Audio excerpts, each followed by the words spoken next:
장입니다. 찬송가 539장입니다.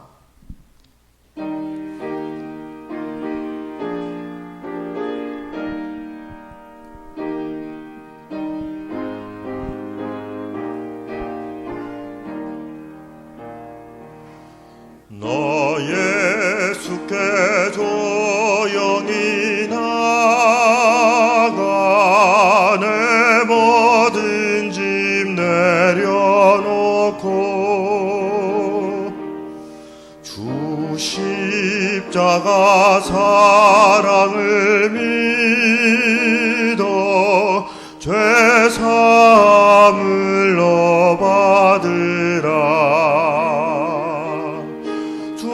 예수께 조용히 나가 내 마음을 쏟아놓으라.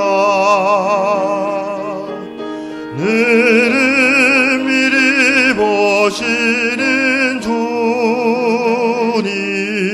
그 은혜를 베푸시리. 너 예수의 은혜를 입어 내 슬픔이 없어지리.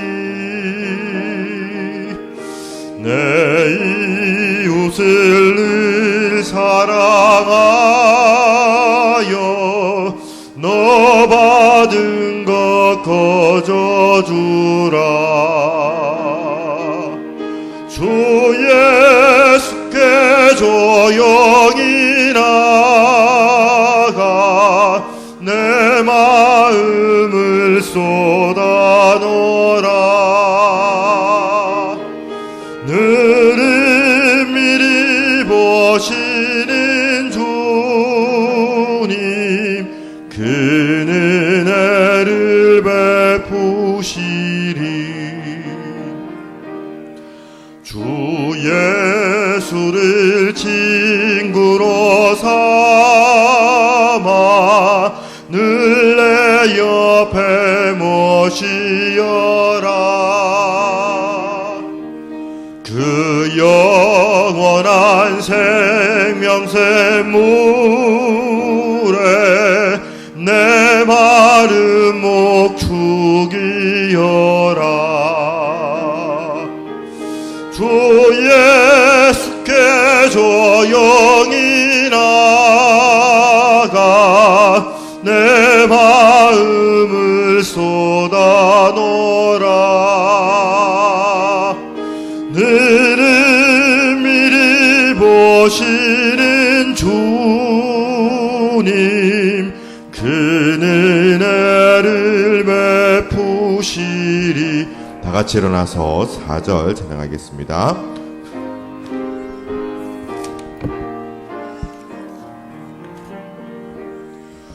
너 주님과 사귀어 살면 새 생명이 넘치리라. 주 예수를 찾는 이 앞에 참 밝은 빛 비추어라. 주 예수께 조용히 나가 내 마음을 쏟아놓으라. 너를 미리 보시는 주님 그 은혜를 베푸시리.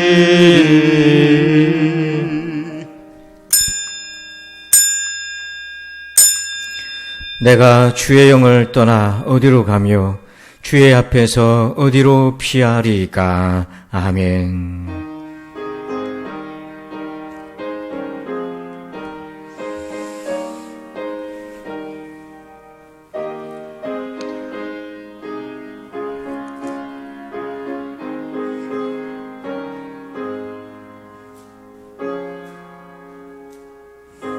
영이신 하나님을 찬양합니다. 늘 항상 성령 충만한 예배자가 되게 해 주시옵소서. 오늘도 주의 은혜에 목마릅니다. 오셔서 채워 주시옵소서. 오직 하나님만 예배하오니 지금 임하여 주옵소서. 감사합니다. 예수님의 이름으로 기도합니다. 아멘. 찬송가 43장을 찬양드립니다.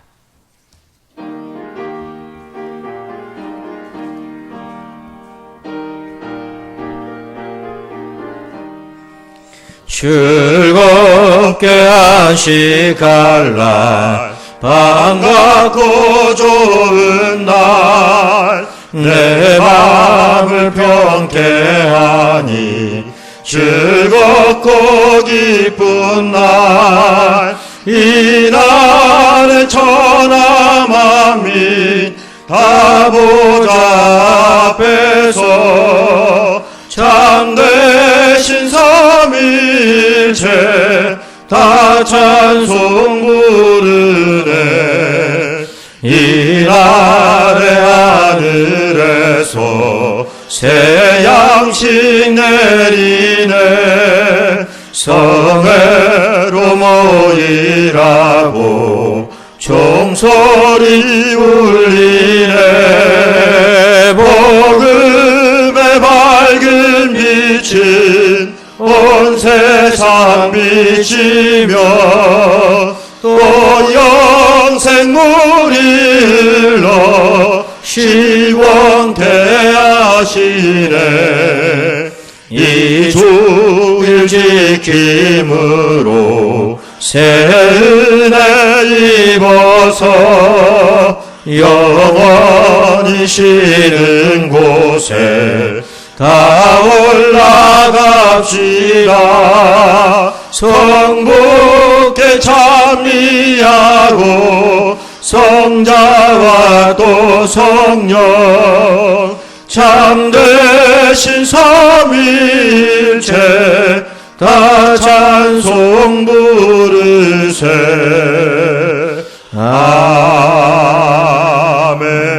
아멘. 교독문 135번 성령 강림 첫 번째 편을 교독합니다.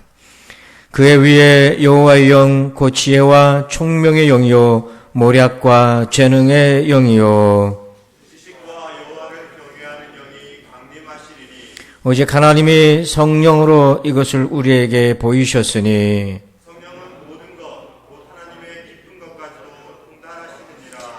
내가 아버지께 구하겠으니 그가 또 다른 보혜사를 너희에게 주사 영원토록 너희와 함께 있게 하리니 그는 진리의 영이라. 보혜사 곧 아버지께서 내 이름으로 보내실 성령 그가 너희에게 모든 것을 가르치고 내가 너희에게 말한 모든 것을 생각나게 하리라. 오직 성령이 너희에게 임하시면 너희가 권능을 받고 예루살렘과 온 유대와 사마리아와 땅끝까지 이르러 내 증인이 되리라 하시니라. 아멘. 나는 전능하신 아버지 하나님 천재 창조주를 믿습니다. 나는 그의 유일하신 아들 우리 주 예수 그리스도를 믿습니다.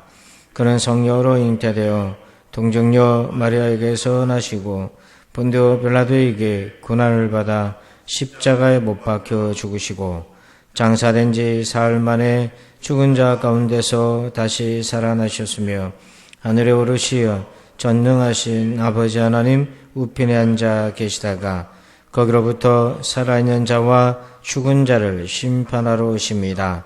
나는 성령을 믿으며 거룩한 공교회와 성도의 교제와 죄를 용서받는 것과 몸의 부활과 영생을 믿습니다. 아멘.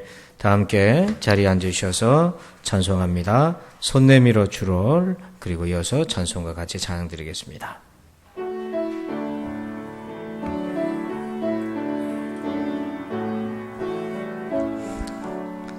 손 내밀어 주를 만져라. 주 지나신다. 너의 따는 외침을 주 들으시리. 주님 너의 모든 것을 채워주시리. 손 내밀어 주를 만져라 주시나. 우리 한 번 더 찬양합니다. 손 내밀어 주를 만져라 주지나신가.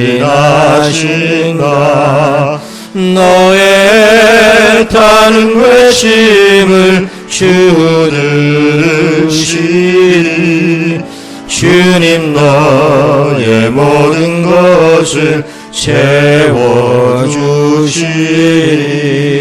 손 내밀어 주를 만져라 주지. 손 내밀어 주를 만져라. 손 내밀어 주를 만져라 주지나신가.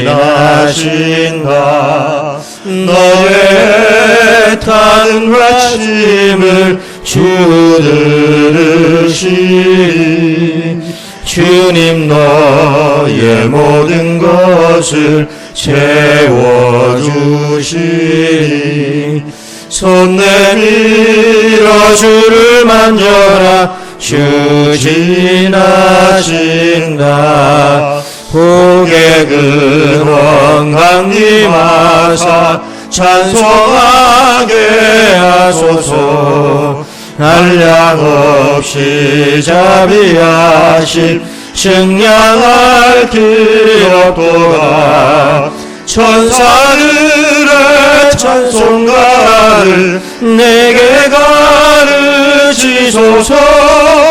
구속하신 그 사랑을 항상 3절 주의 귀한 은혜 받고 주의 귀한 은혜 받고 일생 빚진 자 되네.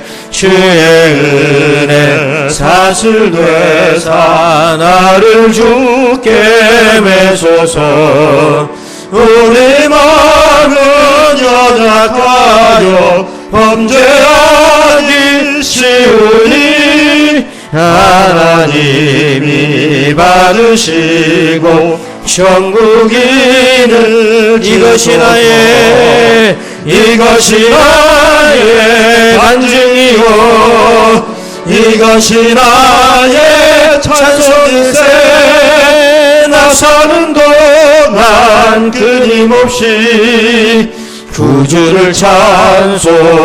이것이 나의 간증이요 이것이 나의 간증이요 이것이 나의 찬송일세. 나 사는 동안 끊임없이 구주를 찬송하리로다.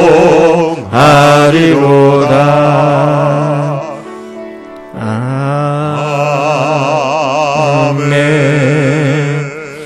우리 다 함께 침묵으로 한 주간 동안 지은 죄를 회개하고 십자가의 죄사함의 은혜와 성령의 도움으로 거룩한 길 가도록 기도하겠습니다.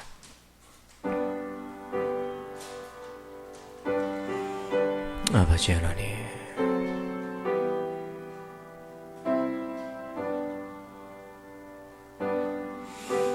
주님,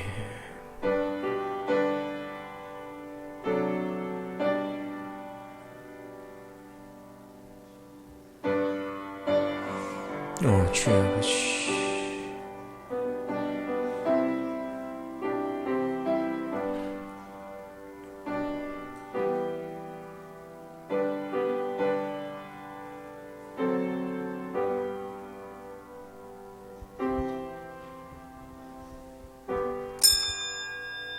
소망과 사랑의 하나님, 성령 강림절을 맞아 하나님께 예배하게 하시니 감사드립니다.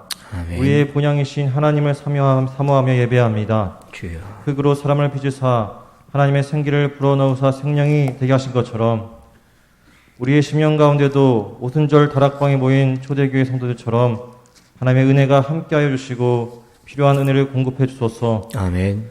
태국 선교센터 건립을 위해 모든 성도가 한마음으로 모아 건축기금 전달도 하게 하시니 감사합니다. 아멘. 앞으로의 건축 과정과 선교의 역사 가운데 마음 모아 중보하오니 함께하여 주옵소서. 아버지, 골짜기를 지나 나를 만나다라는 제목의 말씀을 듣습니다.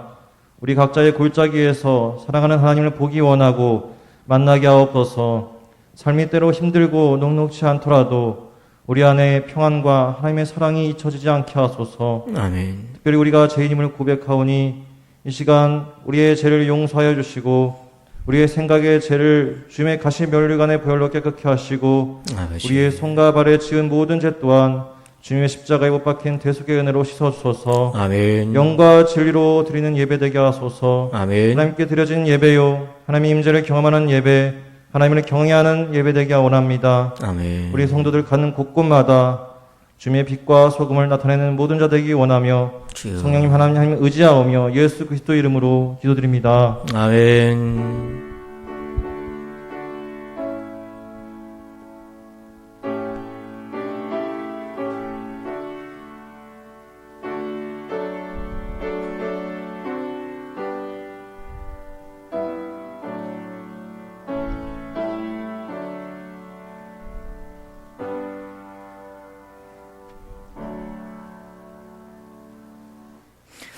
이 시간에는 교회 소식을 말씀드립니다. 우리 좌우로 계신 성도와 인사하겠습니다. 반갑습니다. 인사할까요?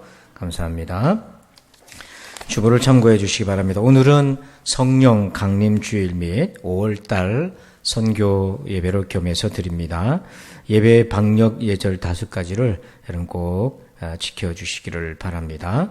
우리 50주년 기념 선교지 교회 건축 우리 예산이 4천만 원이었는데 지난주로 훌쩍 넘었습니다. 그래서 다 채워져서 건축비 3천만 원은 교단에 올라가 제가 전달했고요.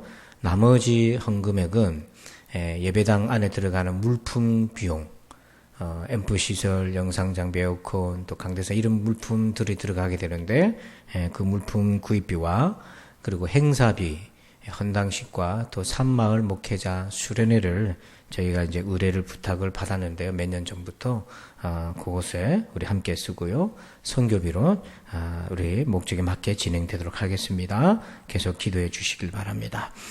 목장 공동체 금요 목장 연합 예배 매주 금요일 오전 11시 은혜 가운데 진행되고 있습니다. 여러분들 함께 해 주시길 바라고요.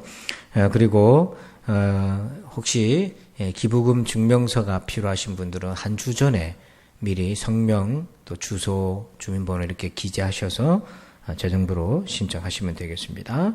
나머지 광고는 주보를 참고해 주시길 바랍니다. 이 시간에는 드리신 예물을 위해서 기도하겠습니다.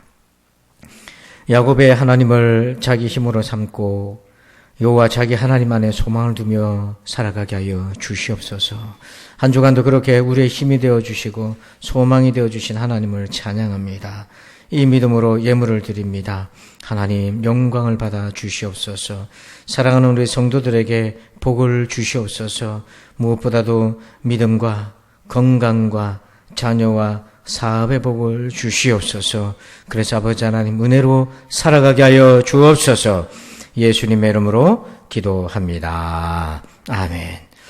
이 시간에는 오늘 주시는 말씀 보겠습니다. 구약 성경책 에스겔서 37장 1절에서 14절입니다.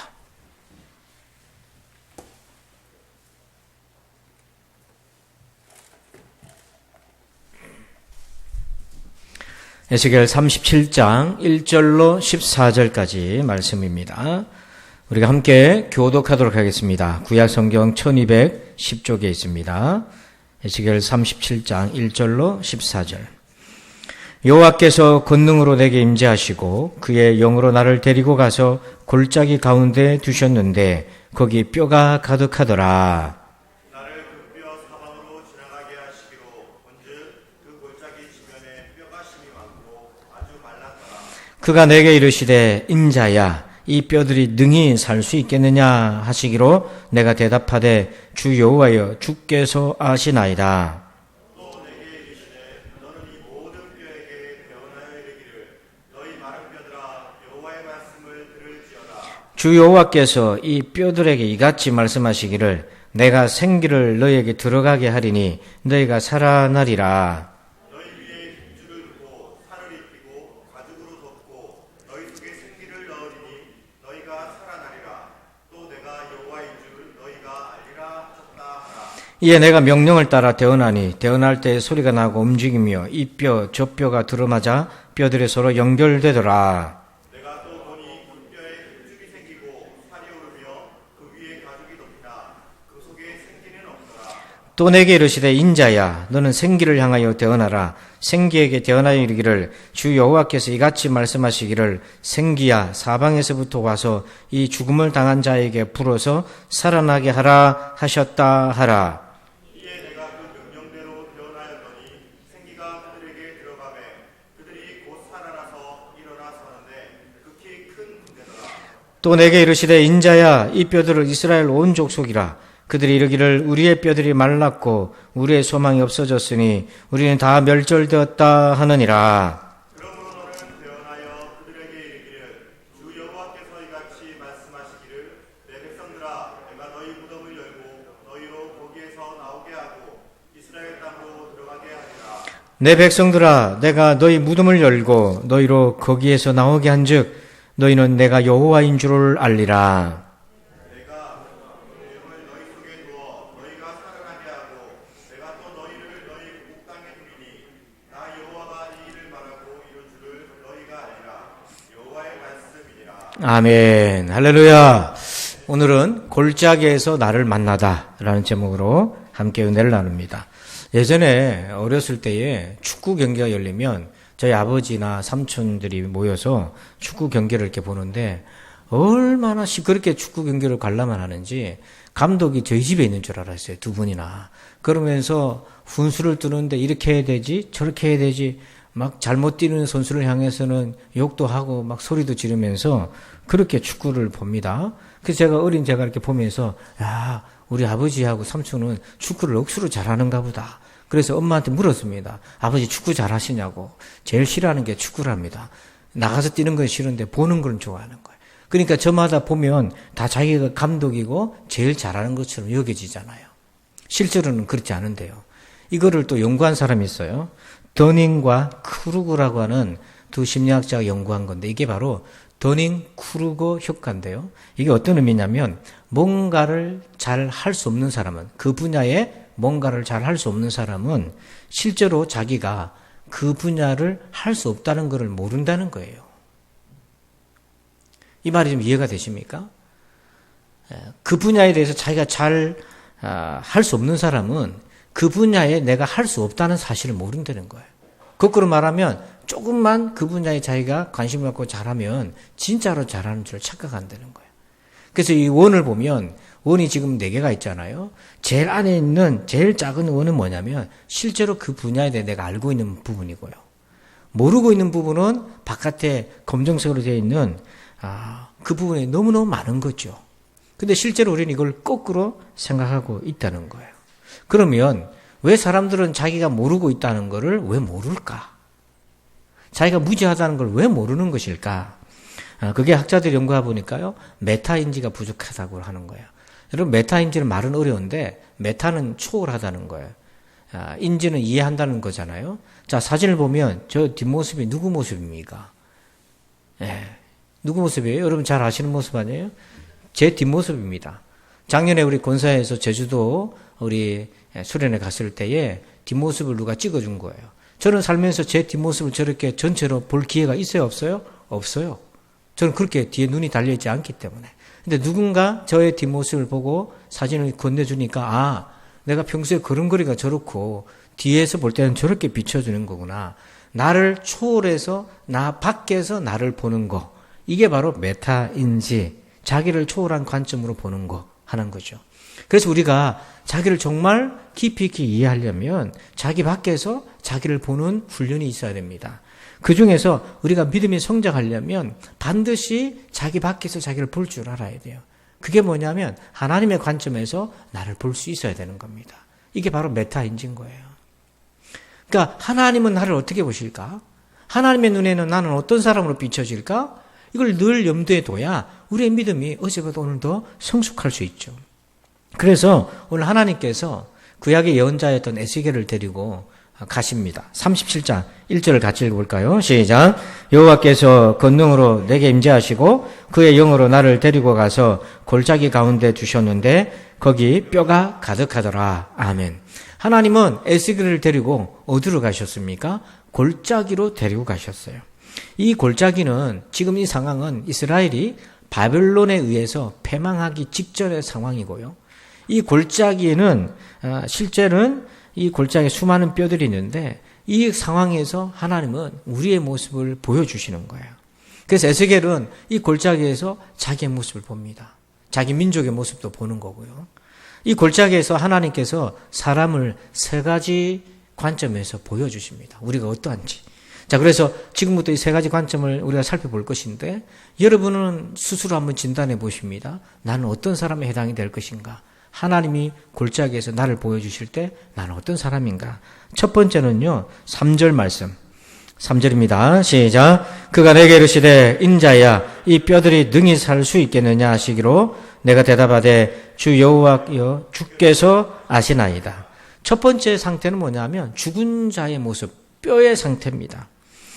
여러분 이 골짜기는 전쟁터와 같아요. 전쟁에서 사망한 전사한 군대들이 수많은 군대들이 뼈의 모습으로 이렇게 누워 있는 것입니다. 그래서 이걸 우리가 복음적으로 정의해 보면 바로 영혼이 죽은 상태인 거예요. 여러분 영혼이 죽었다는 것은 뭐냐면 하나님과의 관계가 완전히 단절된 그런 상태입니다. 자, 그런데 이 상태가 특징이 있어요. 몇 가지 특징이 있는데 자, 2절을 보니까 나를 그 뼈 사방으로 지나가게 하시기로 본즉 여기 이제 두 가지가 나오는데 첫째는 그 골짜기 지면에 뼈가 심이 많고 그다음 두 번째는 아주 말랐더라. 그러니까 죽은 자의 특징이 두 가지가 먼저 나타나는데요. 심이 많다. 이 말은 광범위하다는 겁니다. 한두 사람이 아니고 너무너무 많은 사람이 이런 영적 죽음의 상태에 놓여져 있다. 그래서 속기 쉽다는 거예요. 왜냐하면 너도 나도 그런 상태니까 서로가 죽은 상태니까 서로가 어떤 상태인지를 말해주거나 도와줄 수가 없는 거예요. 여러분 그 한 집안에 예수 믿는 사람이 아무도 없어요. 그러면 영적으로 서로가 다 죽은 상태이기 때문에 서로가 서로에게 누가 뭘 얘기해 줄 수 있는 게 아무것도 없다는 얘기인 거죠. 그렇게 광범위한 상태입니다. 그리고 두 번째는 뭐냐면 결정적으로 뼈가 아주 말랐다고 되어 있어요. 마른 뼈라고 얘기하잖아요. 그럼 이 뼈가 말랐다는 건 어떤 의미가 있는가? 11절. 또 내게 이르시되 인자야 이 뼈들은 이스라엘 온 족속이라 그들이 이르기를 우리 뼈들이 말랐고 우리의 소망이 없어졌으니 우리는 다 멸절되었다 하느니라. 뼈들이 말랐다 하는 거는요 두 가지 의미가 있는 거예요. 하나는 뭐냐면 소망이 없어졌어요. 아무런 소망이 없고 두 번째는 멸절된 상태입니다. 영적으로 생명이 완전히 죽은 상태죠. 그래서 찰스 스펄슨 목사님이 이 상태를 이렇게 얘기합니다. 광범위하게 퍼져 있는 영적 황폐합니다. 이렇게 얘기하는 거예요. 그래서 지금 오늘날 많은 사람들의 심령이 이와 같은 겁니다. 그래서 오늘 에스겔 골짜기에서 하나님이 첫 번째로 보여준 이스라엘이 누굽니까? 하나님 백성이잖아요. 오늘날로 적용하면 우리들이잖아요. 성도들이잖아요. 그 성도들의 첫 번째 모습은 바로 죽은 자 뼈와 같다. 두 번째로 하나님 보여주실 모습입니다. 그건 이것입니다. 8절 같이 읽어볼까요? 시작. 내가 또 보니 그 뼈에 힘줄이 생기고 살이 오르며 그 위에 가죽이 덮이나 그 속에는 생기는 없더라. 아멘. 자, 이제는 뼈는 아닙니다. 이제 어떤 상태입니까? 힘줄이 생기기 시작하고요. 그 다음에 살이 생겨지기 시작하고 그 다음에 피부가 가죽과 피부가 덮여서 사람의 모양, 외형적으로는 건강한 사람의 모습을 가지고 있어요. 근데 결정적인 문제가 있습니다. 외형적으로는 사람의 모습인데 결정적으로는 뭐가 없습니까? 생기가 없어요. 이 생기는 좀 이따 볼 것인데 성령 하나님을 가리킵니다.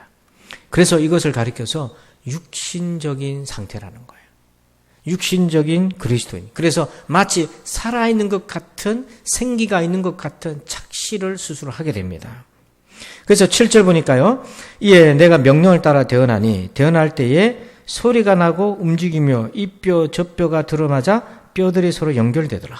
이게 보니까 뼈들이 이제 맞춰지는데 소리가 난다고 돼 있고 움직인다고 돼 있잖아요. 그러니까 이 소리도 나고 움직입니다. 활동도 합니다. 그래서 마치 그 사람 속에 생기가 있는 것인 줄 착각하는 거예요. 예배도 드리고 찬송도 부르고 할 것도 하는데 그러다 보니까 생기가 있는 줄 착각하는 거예요. 이런 사람을 가리켜서 바울이 육신적인 그리스도인 또는 어린아이라고 했습니다. 고린도전서 3장 1절을 같이 한번 읽어볼까요? 시작. 형제들아 내가 신령한 자들을 대함과 같이 너희에게 말할 수 없어서 육신에 속한 자 곧 그리스도 안에서 어린아이들을 대함과 같이 하노라. 아멘. 형제들아, 이 말은 고린도 교회 성도들 얘기하는 거예요. 바울이 고린도 교회 성도들한테 너희는 보니까 육신에 속한 자다. 여전히 예수님을 믿는다 하면서도 육신의 정욕과 생각에 끌려다니는 사람들이다. 그리고 그리스도 안에서 어린아이와 같다. 이렇게 얘기를 합니다. 그러니까 어린아이라는 것은 뭐냐면 순수함이 아니고 미숙함을 얘기하는 거예요. 이때 어린아이는 미숙한 상태다. 그래서 어린아이 상태는 어떤 특징이 있냐면 에베소서 4장 14절에 보니까 이는 우리가 이제부터 어린아이가 되지 아니하여 사람의 속임수와 간사한 유혹에 빠져 온갖 교훈의 풍조에 밀려 요동하지 않게 하려 함이라. 어린아이는 어떤 사람이냐면 잘 속아요. 그리고 유혹에 잘 빠집니다. 유혹을 이길 힘이 없어요. 그리고 온갖 세상의 교훈과 풍조에 마음이 휘둘리고 그래서 조금만 어려움이 있거나 유혹이 있으면 쉽게 마음 요동을 해버립니다. 이게 어린아이의 상태인 거예요. 그래서 예수 안에 있으면서도 늘 불안정하고 쉽게 요동하고 쉽게 넘어지고 미혹당하고 속기도 하는 것입니다. 그래서 이런 모습 역시 하나님 보실 때는 여전히 생명의 차원에서 보면 여전히 죽은 자의 상태인 거예요. 그러나 한 가지 여기서 기억할 것이 있습니다. 이 상태는요, 뼈에서 시작해서 생기는 존재가 되어가기 위해 과정을 밟는 것으로도 볼 수 있어요. 그렇기 때문에 만약에 내가 이런 육신적인 상태에 있다고 한다면 거기에 안주할 것이 아니라 그 다음 단계, 정말 생기 있는 사람으로 나아가기 위해서 우리가 기도하고 애를 써야 한다는 것이죠. 그래서 세 번째로 하나님이 골짜기에서 보여주는 사람의 모습인데요. 자, 10절.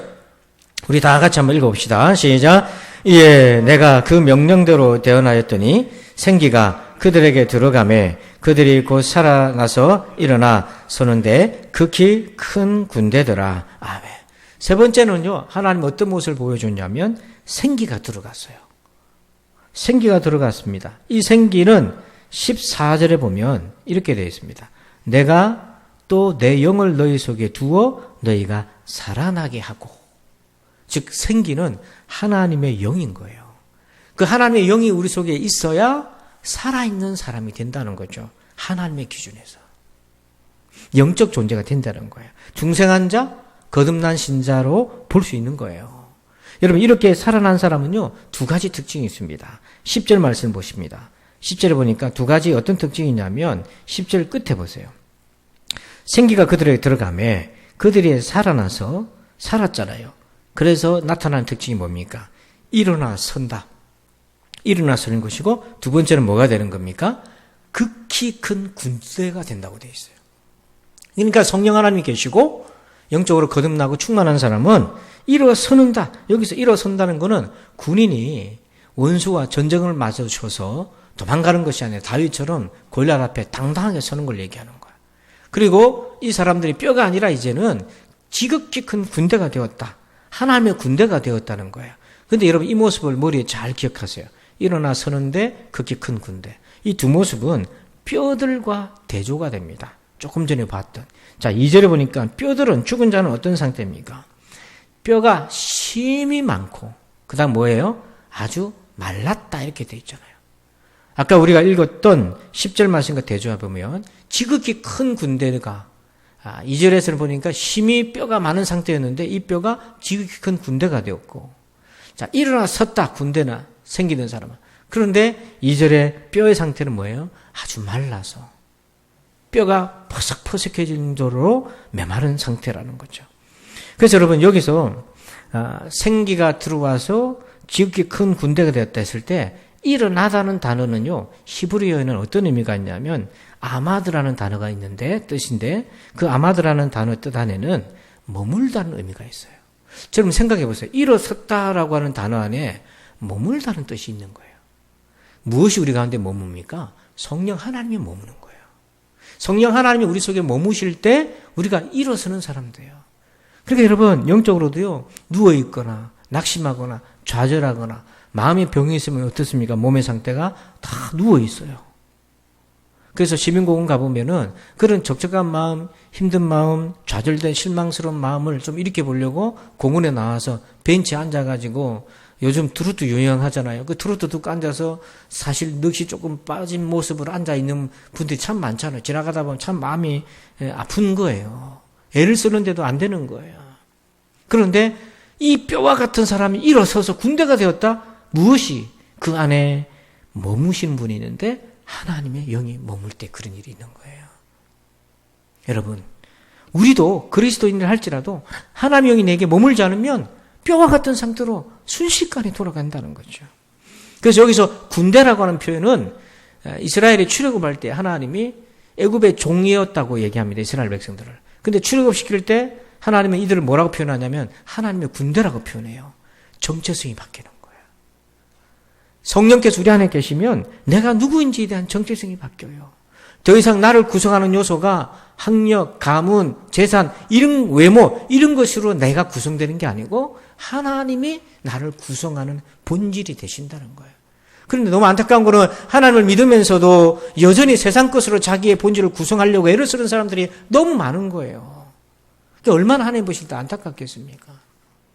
헨리 블랙카비라고 하는 목사님은 살아있는 사람, 성령의 사람은 8가지 특징이 있다고 얘기했어요. 하나는 첫 번째는 하나님과의 친밀한 교제를 하고 있는 사람. 두 번째는 주의 임재 안에서 기쁨을 누리는 사람. 세 번째는 평안한 사람. 주 안에서. 네 번째는 거룩함을 추구하는 사람. 다섯 번째는 성령 충만한 사람. 여섯 번째는 주의 뜻을 알아가는 사람. 일곱 번째는 성령 열매를 맺어가는 사람. 여덟 번째는 하나님의 능력, 초자연적 능력을 경험하는 사람. 여러분, 초자연적 능력이라는 것은 병자도 고치고 또 귀신도 쫓아내는 것뿐만 아니라 우리 내면에서도 끊임없는 전쟁터와 같은 우리 마음에서도 하나님의 능력이 임하셔서 온갖 어둠의 권세를 쫓아버리고 새롭게 하실 수 있는 능력도 있는 거거든요. 여러분, 이렇게 하나님은 골짜기에서 에스겔을 데리고 가서 이스라엘의 모습을 세 가지로 비춰줬어요. 하나는 죽은 자 뼈의 상태, 두 번째는 육신적인 상태, 살과 힘줄과 가죽과 피부는 있지만 생기가 없는 그런 상태. 세 번째는 뭐냐면 성령이 임하신, 생기가 들어간 성령의 사람. 자, 그렇다면 오늘 여러분들은 이 세 가지 하나님 보시는 관점에서 어디에 속합니까? 우리 자신을 잘 한번 들여다보십시오. 나는 어디에 속하고 있는가? 바라기는 우리 모두가 오늘부터라도 어떤 상태이든지 오늘부터라도 생기가 들어간 살아있는 사람 되기를 축원합니다. 그렇게 되기 위해서 어떻게 해야 되겠습니까? 세 가지 과정을 밟아야 돼요. 첫 번째는요, 우리 5절 말씀을 읽어보겠습니다. 시작. 주 여호와께서 이 뼈들에게 이같이 말씀하시기를 내가 생기를 너에게 들어가게 하리니 너희가 살아나리라. 아멘. 자, 우리 빨간 글씨만 한번 읽어봅시다. 시작. 내가 하리니. 여러분, 뼈와 같은 우리를 생기를 주셔서 살아나게 하는 것은 하나님이 하시는 것입니다. 내가 하리니 너희가 살아난다. 그러니까 하나님만 하실 수 있는 거예요. 다른 것으로는 안 된다는 거죠. 여러분, 인간에게는 생존의 욕구가 있습니다.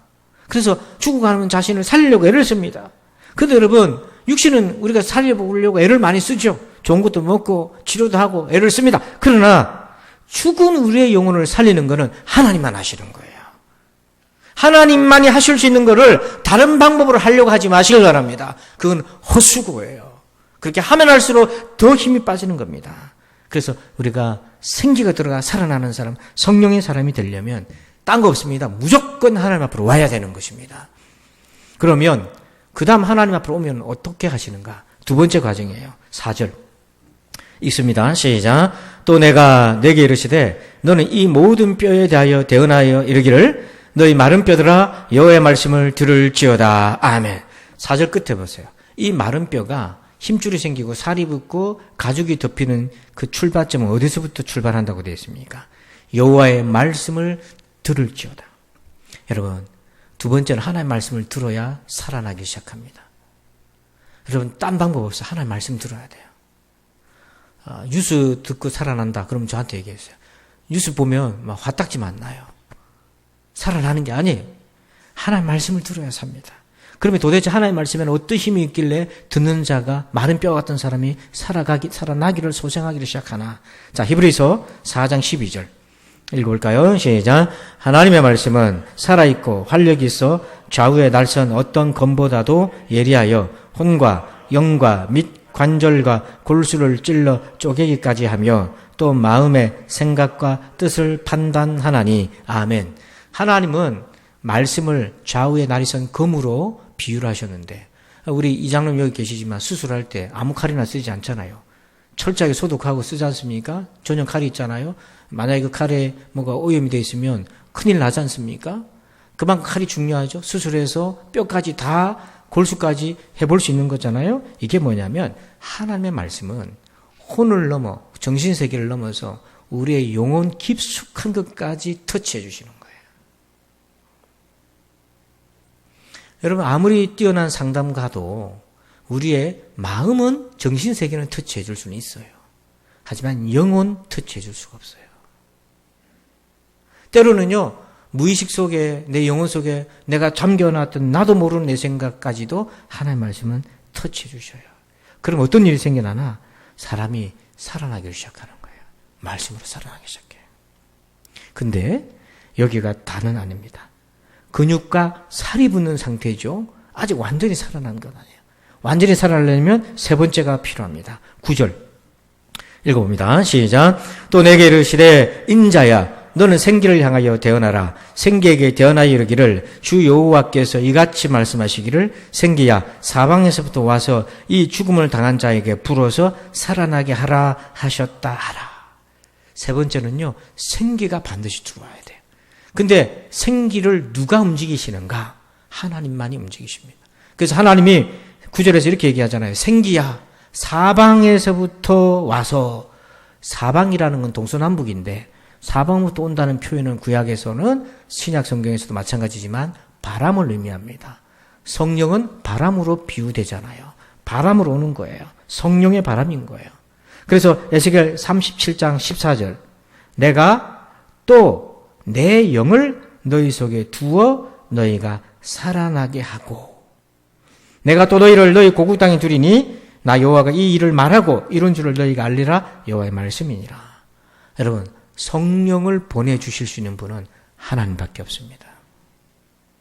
성령을 향하여서 우리에게 말씀하실 분은 하나님밖에 없어요. 그래서 여러분, 성령 하나님 우리 가운데 임하시면, 그러면 이제 뼈와 살과 힘줄과 모든 피부가 있지만 성령이 들으면 그때부터 우리가 하나님의 군대가 되고 일어서기 시작해요. 신비로운 일입니다. 그래서 사도행전 8장 15절에 사마리아 지역에 도대체 예수님을 믿기 어려운 지역에 예수 믿는 사람이 있다는 소식을 듣고 사도들이 한 걸음에 달려갔어요. 그래서 확인해 보니까 예수를 믿어요. 근데 중요한 거는 뭡니까? 힘줄과 살과 피부는 있는데 아직 생기가 없어요. 그래서 8장 15절에 그들이 내려가서 그들을 위하여 뭐 했다고 되어 있습니까? 성령 받기를 기도했다고 되어 있어요. 여러분, 성령을 받으려면 뭘 해야 된다고 되어 있습니까? 기도해야 되는 거예요. 다른 방법이 없어요. 성령을 받으려면 기도의 자리에 나와야 돼요. 그래서 토마스 보스턴이라는 목사님이 이런 얘기를 했습니다. 성령의 특별한 사역이 동반되지 않으면 가장 강력하고 확실한 은혜의 수단도, 예를 들면 말씀이라도 아무런 효력을 발휘하지 못한다. 그런 얘기했어요. 그러니까 여러분, 성령님이 우리를 안 도와주시면 아무리 좋은 말씀을 들어도, 아무리 내 눈앞에서 병자가 고침받고 기적이 일어난다 할지라도 나한테는 효력이 없다 그래요.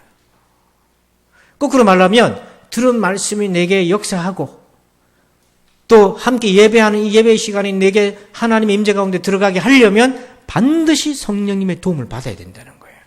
그래서 그 단적인 예가 있습니다. 사도행전 2장과 7장을 여러분 한번 보시기 바랍니다. 여기 눈으로 한번 보십시오. 보면 상황은 좀 다르지만 똑같은 현상이 일어났어요. 2장에서는요, 베드로와 요한과 사도들이 복음을 전했는데 들었던 사람들이 37절에 보니까 마음이 찔려서, 그래서 어떻게 했습니까? 우리가 어찌하면 좋고 하고 할 거 하고 회개 자리에 나왔고, 7장에서는요 스데판이 설교를 했는데 사람들이 들었는데 똑같이 마음에 찔렸지만은 어떻게 반응을 보였다고 되어 있습니까? 이를 갈고 결국은 돌을 들어서 스데반을 죽여버렸어요. 여러분 어떤 상태입니까?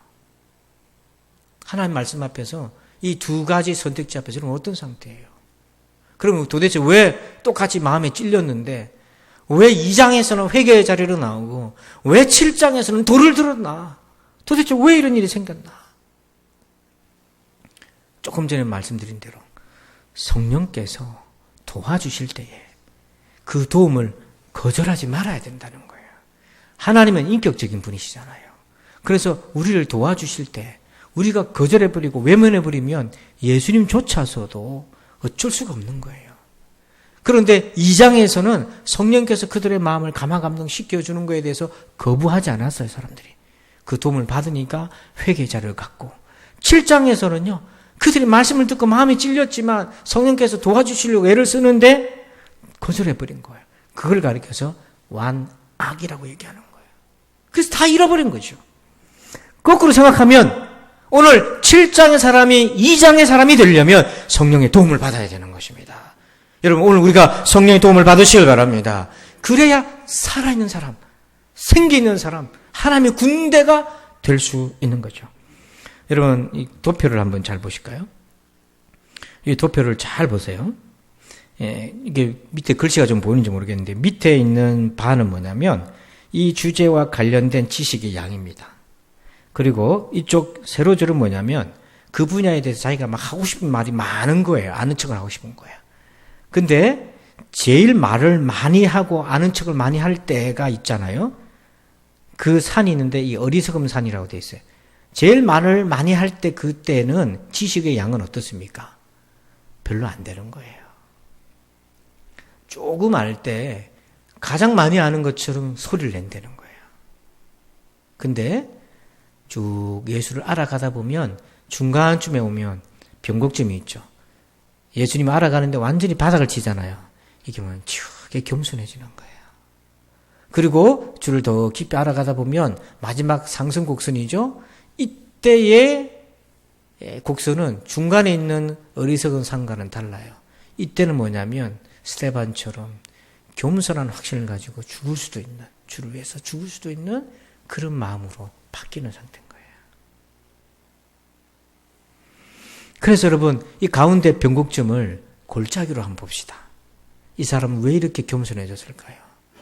골짜기에서 자기를 본 거예요. 하나님의 말씀에서 자기를 본 거예요. 아, 나는 아직 여전히 뼈에 불과하구나. 아, 어쩌면 좋은가? 나는 여전히 생기 없는 존재에 불과하구나. 내가 생기를 받았다 한들 아, 이것은 하나님의 전적인 은혜구나 하고 메타인지 하나님의 관점으로 자기를 보게 되었기 때문에 이렇게 겸손해지고 진짜 그리스도인답게 성숙할 수 있는 거죠. 사랑하는 성도 여러분, 오늘 우리는 어떤 상태입니까? 뼈와 마른 뼈와 육신의 상태와 생기가 들어간 영의 사람 중에 어떤 상태입니까? 우리 모든 성도들은 바로 생기가 들어간 성령의 사람, 그런 사람 되기를 주의 이름으로 축원합니다. 아버지 감사합니다. 오늘 이 골짜기에서 우리 자신을 보게 하시고 만나게 하신 하나님을 찬양합니다. 내 모습이 어떠하든지 깨닫고 생기가 있는 성령의 사람 되게 하여 주시옵소서. 감사하며 예수님의 이름으로 기도합니다. 아멘. 우리 다 함께 자리에서 일어나셔서 성령 1장을 찬송하겠습니다.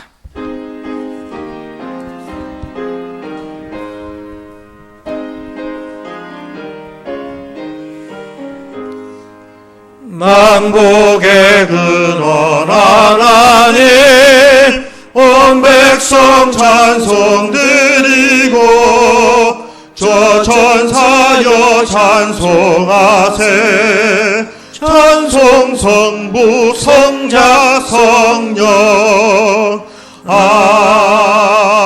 아멘.